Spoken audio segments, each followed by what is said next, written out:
Perfectly tuned, the all-new Boxster. Porsche, there is no substitute. It all adds up. More style, more selection, more low prices. And now, for the first time ever, no down payment and no interest till 2009. 2009. It all adds up to one incredible Labor Day weekend at the Bedroom Superstore. Beds, complete bedrooms, kids and teens bedrooms with no down payment and no interest till 2009. It all adds up to 3 incredible days. It's not big, it's huge. You don't want to miss it at the Bedroom Superstore.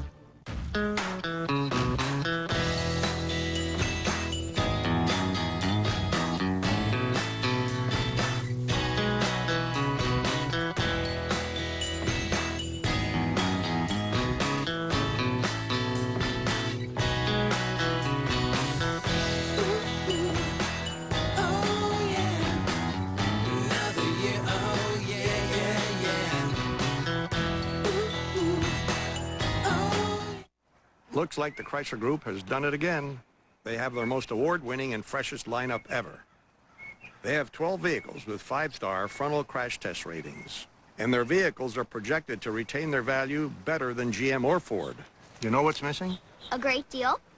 Get Employee Pricing Plus on remaining 2005 Chrysler, Jeep, or Dodge models. It's like you always used to say, Grandpa. If you can find a better car, buy it. That's my girl. Well, finally tonight, an effort to bring Oregon communities together had an explosive ending. Fireworks filled the sky over Waterfront Park tonight. Those were accompanied by the sounds of the Oregon Symphony. The symphony played a concert at the park. The free-range concert was meant to bring neighborhoods together for a night of free music. And as Rod Hill always says, free is a very good price. I was going to say that. Yes, sir. Were you? Thanks for watching, folks. We'll see you tomorrow night.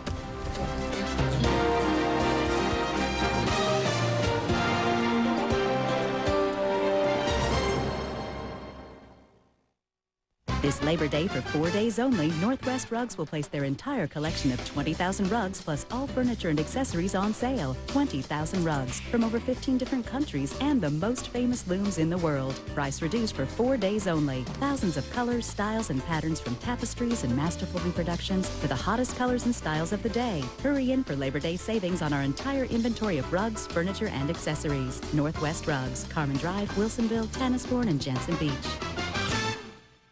Right now, buying a used car is as easy as 1, 2, 3. It's Bob Lamphere's Beaverton Honda used car sell-off. 1. Buy a 98 Honda Civic, just $59.90. 2. Buy an 03 Dodge Caravan, only $89.90. 3. 98 F-150 Lariat Super Cab 4x4, $99.90. Plus hundreds more to choose from. And each car comes with Bob's famous 7-day right of exchange and 6-month, 6,000-mile warranty. Just buy Bob and save. Hurry to Beaverton Honda Used Cars. My sleep number is 90, and Floyd here prefers his side of the sleep number bed at 15. My first wife didn't really appreciate it. We didn't get along. Her number was 60. My second wife was a 75, and that was for her and the cat. We've got it set at 15. If I can find another 15, she's welcome to whatever's left in the bed. Let's go to sleep. A sleep number is the key to a perfect night's sleep. Find your sleep number at a select comfort store. I'm like Jack's #1 fan. He just gets me. Jack, it's me! Jack! It's lunchtime! I was really craving another hot sandwich on his famous toasted sourdough bread. Then he comes out with the ultimate club. Oven-roasted turkey, Black Forest ham, bacon, which I love, cheese, lettuce, tomato, like he made it just for me. Doug, glad you like the ultimate club. Stop stunning your hair sculptures. I have a stun gun. Jack's the best. All local news, weeknights at 6:30 on K2. September 1st, 2005. I'm Ted Koppel, and this is Nightline. We need help! As the death toll mounts. I'm beginning to wonder if the government is more concerned about the looting than they are about the people who are dying in these hospitals. Chaos reigns. It's a bad house. It's terrible. It's falling to pieces. I don't want to die like this. And the desperate exodus continues. Y'all can hold up. A little bit longer so these women and children can get on the bus. Behind all the horrific images from the disaster zone, there is this question. Where do you put 500,000 people? Tonight, state of emergency. Here's tonight's New Orleans story in a nutshell. Federal officials insist that everything possible is being done as quickly as possible to help those in need. Local officials and reporters on the scene describe an absence of leadership, insufficient aid, and seething, desperate crowds who are out of food, out of water, and long out of patience. To hear federal and local officials describing what is happening on the ground in New Orleans is to know that one group or the other is seriously out of touch or incapable of confronting the truth. The director of FEMA, the Federal Emergency Management Agency, is Michael Brown. I'll be talking to him shortly. He's the president's top civilian on the ground. There are, says Mr. Brown, approximately 5,000 people in the New Orleans Convention Center, and food and water is being delivered to them. New Orleans Mayor Ray Nagin says there are 15,000 to 25,000 people stranded at the convention center and that supplies are running out. The police chief, Eddie Compass, describes scenes of such violence at that same convention center. He puts the number of refugees trapped there at 15,000 or more. The teams of local police are being beaten back as soon as they get inside. One reporter counted at least 7 dead bodies lying outside the center and people without food, water, or medical care. Thousands have been waiting days for promised buses. There are probably about 100,000 people remaining in New Orleans, and while it is true that some of them could surely have left the city when they were being urged to do so before Hurricane Katrina hit, most of those people are poor and either have no transportation of their own or lack the means to sustain themselves once they left their homes. My Nightline colleague Chris Bury spent last night and much of this day with some of those who would dearly love to get out of New Orleans now, if only they could. At dusk last night on the edge of New Orleans, this section of Interstate 10 resembled nothing so much as a miserable refugee camp. Thousands of evacuees from the Superdome and from all over the city arrived here for the most massive evacuation in American history.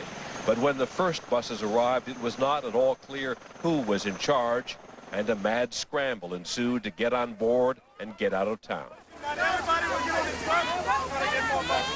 In just 24 hours, city officials had promised to evacuate 25,000 people Katrina had trapped in New Orleans, most of them because they were simply too poor to leave before the storm. $100 a night for a motel, if you find one. And you didn't have the money for that? If you got to have at least $1,000 just to get out. Then you got to hope that you get some money to stay out, because they say we're going to be gone for 6 weeks. Jack Lafitte and his Aunt Helen had been waiting here since early in the morning. What has it been like waiting? Terrible, terrible, terrible. I have never been through a nightmare like this in my life. It's just, it's disgusting, it's boring, it's depressing. And you get hungry and you get thirsty and you don't have no food. Officials did provide water and eventually some army meals ready to eat, but there was no sanitation for thousands of people, so many of them children and the elderly, all of them emotionally and physically drained from days of living on the run, being shuffled from one place to another. I've been on my feet now for about 48 hours straight. They fed us a little bit, but still it's not enough, you know what I mean? It's no coordination right now. You look at what we see, it's total chaos right now. Do you see a porta-john anywhere? Not one porta-john. Now, what are people supposed to do? Yeah, they fed us and they gave us something to drink. But look around. Everybody's been going like animals out there. Hundreds of the evacuees came from area hospitals and nursing homes.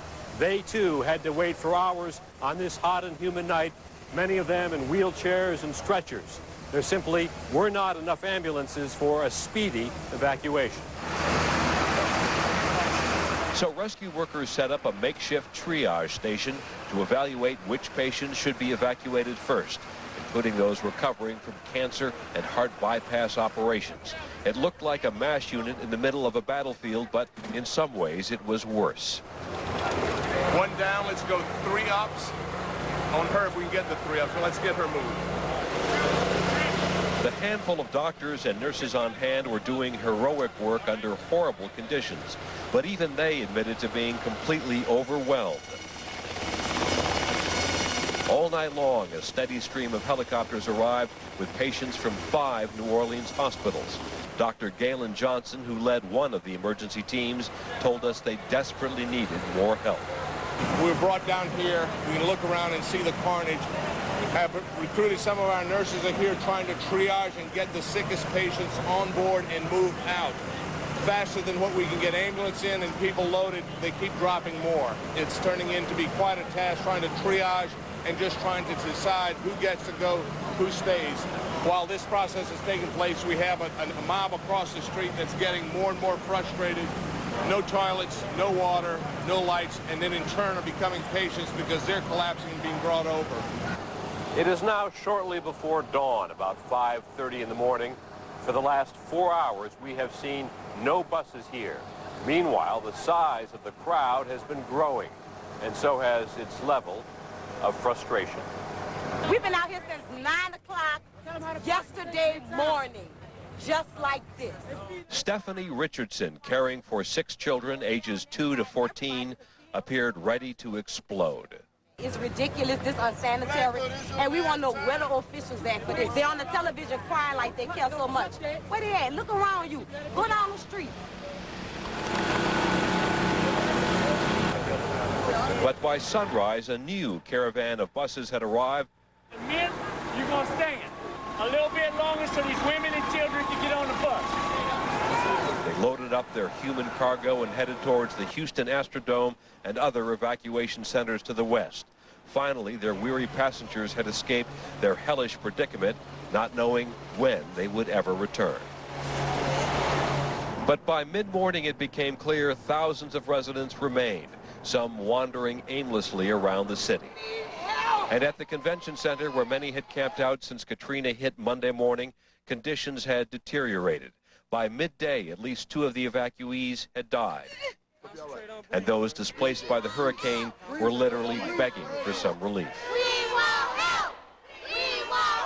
Good afternoon. At nearly that moment, back in Washington, the head of Homeland Security sought to leave the impression that things were far more under control. Let me tell you that we have a tremendous array of forces that are currently deployed in New Orleans. Everybody is confident of the ability to maintain order and is committed to continuing to do so as we finish up the evacuation operations.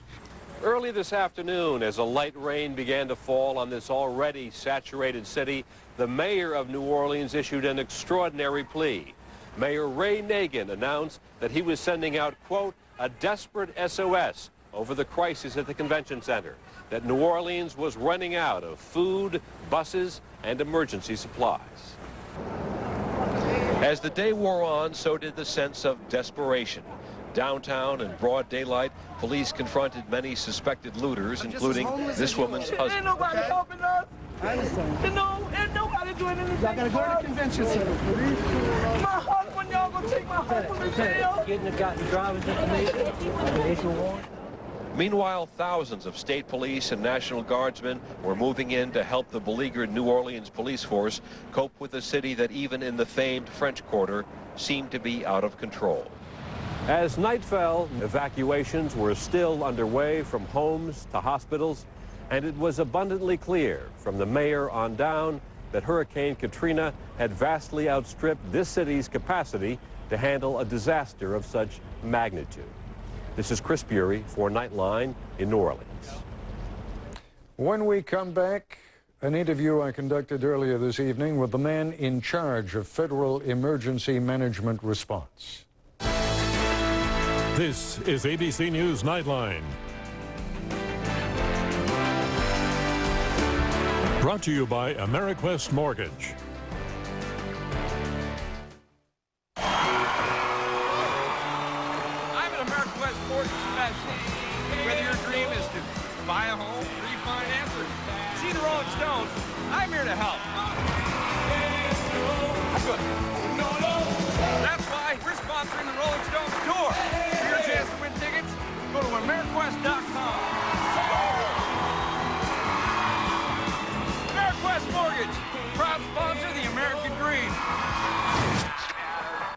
making choices to keep our cholesterol and blood pressure healthy. More fish, less red meat. And a new multivitamin. One-A-Day Cholesterol Plus, the only complete multivitamin with polycosanol and key nutrients to help maintain cholesterol and blood pressure. One-A-Day Cholesterol Plus.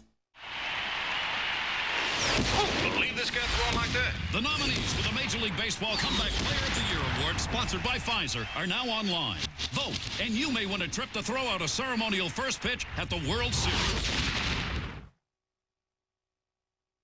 Tomorrow, a special 2020 in the path of Katrina. Unimaginable, deeply personal stories of courage, fear, and still somehow hope. Elizabeth Farkas is there with powerful human stories that touch all our lives on 2020 tomorrow. Hey, Mr. Opportunity here. Remember me? Now, I may not be as good looking as that Accord LX, but you're really going to like what I have to say. It's Honda clearance time. Now, that means choose a beautiful coupe or sedan of your choice for a deal that'll make your head spin. Look, the final decision is yours. I'm just trying to point you in the right direction. The 2005 Honda Clearance. Now you can lease an Accord LX for $199 a month for well-qualified customers at where else? Your Honda dealer. I'm Mr. Opportunity. I'm back. And I'm knocking. You're born. You go to school. You work hard. You raise a family. You pay your taxes. And when you die, the IRS can tax you again, taking as much as 55% of everything you've saved for your children. It's called the death tax, and it's wrong. With his vote, Senator Ron Wyden could eliminate the death tax. Isn't a lifetime of taxes enough? Earlier this evening, I spoke with Mike Brown, the director of the Federal Emergency Management Agency. He's coordinating disaster relief of a dozen federal agencies and the American Red Cross. I asked about the discrepancy between FEMA's estimate of the number of people at the convention center and the mayor's estimate. One of you was wrong. It's either 5,000 or 15,000. Do you know? Actually, I have sent General Honore of the 1st Army to find out exactly the truth of what's down there because we first learned of the convention center, we being the federal government, today. And that he says the number is around 25,000. Okay, so it sounds as though the mayor who said 15 to 25,000 was closer in touch. I've heard you say during the course of this evening on a number of interviews, you just found out about it today. Don't you guys watch television? Don't you guys listen to the radio? Our reporters have been reporting about it for more than just today. We learned about it factually today that that's what existed. We've been so focused on doing rescue and life-saving missions and evacuating people from the Superdome that when we first learned about it, of course, my first gut instinct was get somebody in there, give me truth on the ground, let me know, because if it's true, we've got to help those people. You've got chaos and anarchy breaking out in a number of different places in New Orleans. It would seem to me that the first thing you need to do is to get some good, solid combat troops like the 82nd Airborne or the 101st in there. These are guys who are ready to move immediately. Instead, you're sending National Guardsmen in there, and it's taking time. You don't have time. We don't have time, Ted, and General Honore and the 1st Army Division are here at my disposal, and we're absolutely doing that. We are ramping that up. There will soon be 30,000 armed National Guard troops in there to restore order, to take control of the facilities and allow us to do our job. Mr. Brown, forgive me because I can't imagine what it must be like to have the burden on my shoulders that you have on yours right now. But here we are, essentially 5 days after the storm hit. And you're talking about what's going to happen in the next couple of days. You guys do war games. You have gamed out what is going to happen. In recent months, after a Force 3 or a Force 4 or a Force 5 hurricane, to say, as the president did, well, we didn't know the dams were going to break, or we didn't know that the levees were going to break, is factually true. Of course, you didn't know it, but you could have assumed it. You could have made preparations for what would happen in the event that. You knew it was going to be a Force 5 storm that was going to hit in that region. Why didn't you? Ted, we had people pre-positioned to move in immediately. And what happened, which is unusual in this disaster, there's two things. First and foremost, the disaster continued long after Hurricane Katrina had moved on. When the levees did break, we were already moving in and then had to move back out. And then I think the other thing that really caught me by surprise was the fact that there were so many people, and I'm not laying blame, but either chose not to evacuate or could not evacuate. And as we began to do the evacuations from the Superdome, all of a sudden, literally thousands of other people started showing up in other places. And we were not prepared for that. We were surprised by that. And so what we've done is we have ramped up the rescue efforts to get those people. There are helicopters flying tonight to take care of the people on the bridges that we have found. There's additional supplies coming into the convention center and into the Superdome. And we have brought in every available resource to make sure we take care of those people. And I just want to say to the American public that they do need to understand exactly how catastrophic this disaster is. And they do need to know that we're going to have every available resource to do everything that we can. We're going to take care of these victims. We're going to make it right. We're going to make certain, we're going to make absolutely certain that the devastation that has been reaped upon these people is taken care of and that we get their lives back in order. Mr. Brown, some of these people are dead. They're beyond your help. Some of these people have died because they needed insulin and they couldn't get it. Some of the people died because they were in hospitals and they couldn't get the assistance that they needed. You say you were surprised by the fact that so many people didn't make it out. It's no surprise to anyone that you had at least 100,000 people in the city of New Orleans who are dirt poor, who don't have cars, who don't have access to public transportation, who don't have any way of getting out of the city simply because somebody says, you know, there's a Force 5 storm coming, you ought to get out. If you didn't have the buses there to get them out, why should it be a surprise to you that they stayed? Well, Ted, you know, I'm not going to sit here and second guess why or when evacuation orders were given or why not the city didn't have buses available. You know, that's just not the thing that we need to do right now. Not the city, frankly, not the city. If they had, I'm not asking you, Mr. Brown, why the city didn't have buses available. I'm asking you why you didn't have National Guards in there with trucks to get them out there. Why you didn't have people with flatbed trailers if that's what you needed. Why you didn't, you know, simply get Greyhound buses from as many surrounding states as you could lay your hands on to get those people out of there. Why you haven't done it to this day. Ted, we're doing all of that. We're moving all of those things in there. And what people need to understand is that when you're doing these life-saving and life-sustaining kind of operations, that if I move rescue workers into harm's way, and they become victims themselves, it just makes the problem doubly worse. So yes, we move in when it's safe to move in. We move in when we can do that. We work closely with the state government. The federal government did not come in here and just tell this governor how or what to do. We came in here and said, what do you want us to do? We will help you.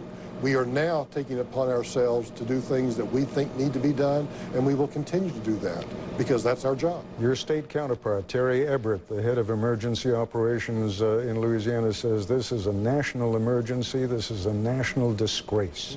FEMA, he said, has been there 3 days, yet there is no command and control. We send massive amounts of aid to tsunami victims, but we can't bail out the city of New Orleans. Ted, you know, with all due respect to him, we have convoys, we're feeding people, the people in the convention center are being fed, the people on the bridges are being fed. With all due respect, sir, the people in the convention center are not being fed. Our reporters... The people in the Superdome, I'm sorry, you're absolutely correct. We're getting the supplies to the convention center now, but the people in the Superdome have been being fed. That supply chain has been working, and that has been moving along, and those evacuations have been continuous. But the people of New Orleans were told to go to the convention center. They went there in the belief that supplies would be waiting for them when they got there. Well, I don't know who made that promise to them, Ted, but our job was to get those supplies in there once we realized that the federal government was going to be asked to come in and do that, and that's exactly what we did. All right, Mr. Brown, again, you know, forgive me for beating up on you there, but you're the only guy from the federal government these days who's coming out to take your medicine, so I thank you for doing that, and I really hope you're going to be able to help those people because you still have, trust me, you have got thousands of people at the convention center tonight who need your help desperately. Ted, I agree with you, and I got to tell you, in all sincerity, My heart goes out to those people, and I am determined, absolutely determined, to speed this thing up, make this thing work, and get the aid to those people. This is a catastrophic disaster for this country. Michael Brown, thanks very much indeed. When we come back, a report from the Houston Astrodome where thousands of New Orleans refugees are beginning to arrive. Sadly, arthritis pain can mean the end of life's little pleasures. But not for people who use Aleve. People whose doctors have told them the good news about the strength and safety of Aleve. The good news that only Aleve can stop arthritis pain all day with just 2 pills. That would take 8 Tylenol. Take back the pleasure arthritis pain took away. Ask your doctor about the good news. Ask your doctor about Aleve. This is it, my time to shine. Get better all the time. This is everything I wanted. This is it. This is just for me. It targets only the gray hair. Replaces it with subtle tones for a natural look in 5 easy minutes. This is everything I wanted. This is just for me.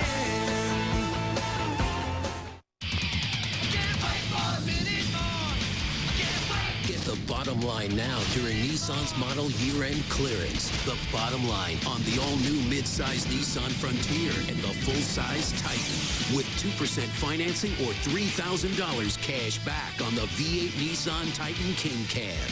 See your Nissan dealer now. Clearance time happens once a year. And that's the bottom line. Is this the help desk? Yes, it is. We need help. With what? It's always I understand. Farmer, Designer, weaver, buyer, shipper, seller. Yeah, what do you got? You need a customized integrated real-time web portal. A what? To get you on the same page. Perfect.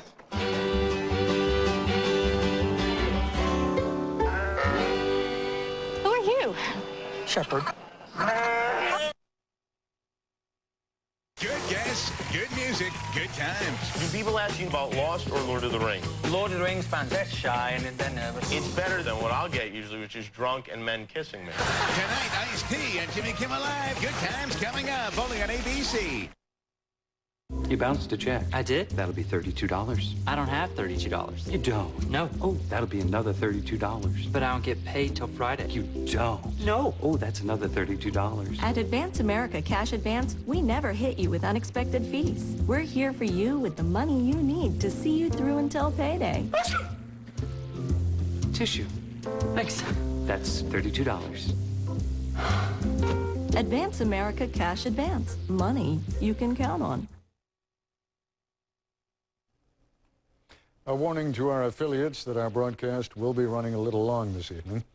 As we showed you earlier in the program, many thousands of the people who would like to leave New Orleans for the refugee city being constructed in Houston's Astrodome have not yet found a bus to take them there. My Nightline colleague Michelle Martin is in Houston this evening, where the first refugees have begun to arrive. First, it was just a bus or two, arriving at midnight. Many looked tired and others looked anxious, but a few managed to smile and wave. And as day broke, more buses, waves of them, filled with men, women, and children who first fled Katrina and then the chaos she left behind. We came in a stolen truck. We had to steal a truck and ride out here. Some, like Titisha Wright, had harrowing stories of escape. Her boyfriend pushed her and their baby on an air mattress to get them to safety. For 4 days, we was in an abandoned apartment. We had to kick in doors for food, you know, for water. What made you decide to leave? When they said it was going to break the floodgates and it was going to flood the city, I had no choice but to fight for survival. I'm not ready to die. I'm not ready to die. Other people's journeys were less dramatic but equally heartrending. Sean Dubose, his girlfriend and 2 children escaped in 2 separate boats. He made his way here to the Astrodome hoping to find them. So far to no avail. This is my first shower in 5 days, so I feel kind of good right now for my far as my hygiene, you know, but as far as me mentally stressing behind my family is hurting me right now. As the water rose,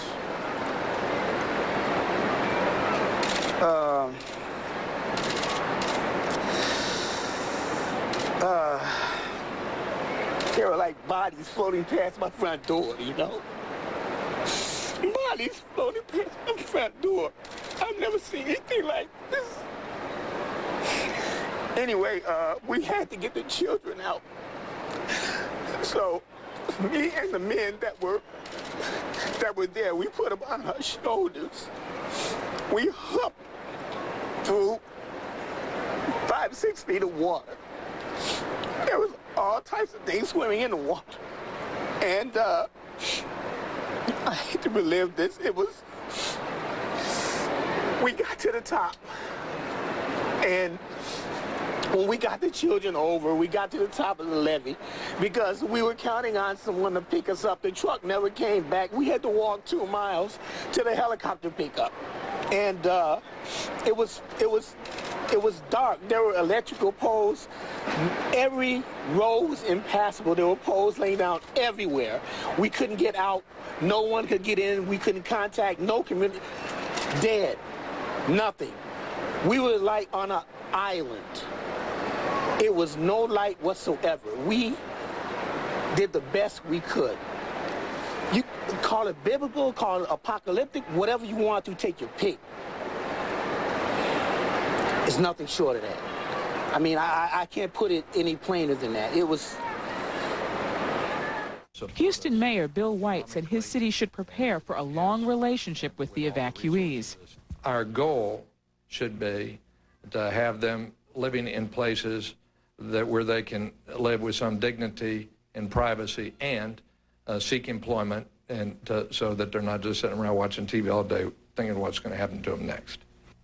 All over the city, churches and community groups have opened their facilities to the evacuees. This Catholic church turned its cafeteria into a shelter on Monday. By Wednesday, it was at capacity, but shelter officials couldn't bring themselves to turn anybody away. So last night, 400 people slept here, and they're still coming. Everyone had a story. The 5 members of the Poe family lost 3 houses among them. And we left everything. Everything. Everything except 2 changes in the clothes. Here, immediate needs for food, water, and shelter are met, so there is time to contemplate the reality that life as they knew it is gone. It's not going to come together like it was. Some places are going to be lost, but I believe that we can come together. Whatever God done do is well done. I'm very satisfied. But even though if I lost everything, I'm still satisfied. I got my cry out. I did my breakdown. I did my PTSD syndrome part of it. And it's not that I'm over it. It's just that reality has set in. Like others here, Seneca Thornton said she is relying. Your loan approved. If you've been turned down for credit, the captain may be the answer you're looking for. It's a bird. It's a plane. It's approved at Gage Auto Sales. Check this out. Northwest News Channel 8, KUPL, and Ringling Brothers invite you to get half-price tickets to opening night. Come an hour before showtime for the free all-access pre-show. Playing September 8th through 11th. Tickets on sale now. She's a good mom, and I miss her a lot. My wife is a survivor. I'm hoping that if I ever have a granddaughter, that she won't ever have to worry.